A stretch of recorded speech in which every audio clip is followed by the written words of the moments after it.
আজকে আপনাদের এই ঝিনাইদহ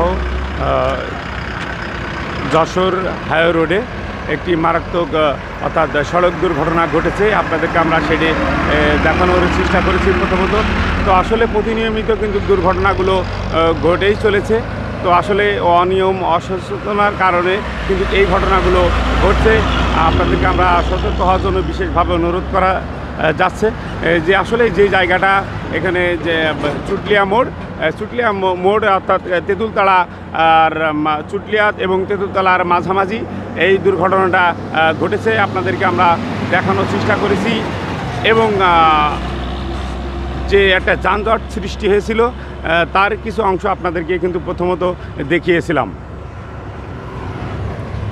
এখনও কিন্তু আপনার যানজট কিন্তু ছাড়িনি, পর্যায়ক্রমে কিন্তু এখনও সেই যানজট কিন্তু এখনও কিন্তু রয়েছে। আপনাদেরকে আমরা যতদূর সম্ভব দেখানোর চেষ্টা করছি, দেখতে থাকুন।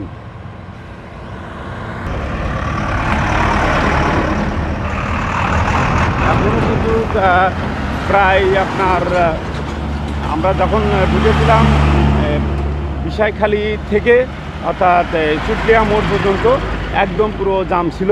তো হাইওয়ে পুলিশ এসে তাদেরকে সেই গাড়িগুলো নিয়ন্ত্রণ করেছেন।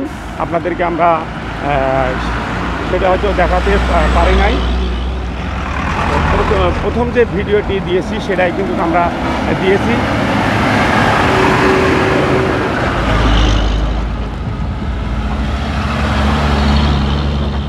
গাড়ি যখন ড্রাইভার সেফরা চালায়,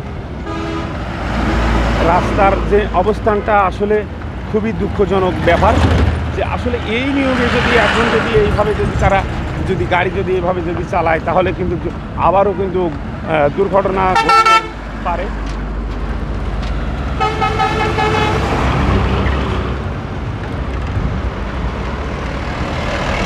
আপনাদেরকে আমরা দেখানোর চেষ্টা করছি।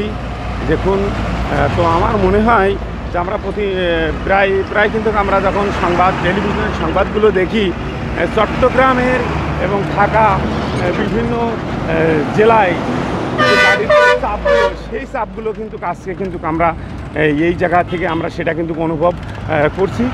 যেহেতু এখন রাত 2টা বাজে, তো 2টার সময় কিন্তু আপনাদেরকে আমরা এই নিউজটি দিচ্ছি। ভুল ত্রুটি হলে অবশ্যই ক্ষমা দেখবেন। দুইটি ট্রাক মুখোমুখি সংঘর্ষ হয়। আল্লাহর কি রহমত যে তাদের তেমনটা কোনো ক্ষয়ক্ষতি হয়নি। তো এই অবস্থানটা আসলে ছিল প্রায় 2 ঘন্টা ধরে রোড কিন্তু জাম ছিল। জাম থাকার অবস্থায় হাইওয়ে পুলিশ এবং থানা পুলিশ তারা জেটি কল নিয়ে এসে সেগুলো কিন্তু নিয়ন্ত্রণ করেছেন, গাড়িগুলো সরায়ের ব্যবস্থা করেছেন, যার কারণে গাড়িগুলো কিন্তু সুন্দরভাবে চলতে পারছে।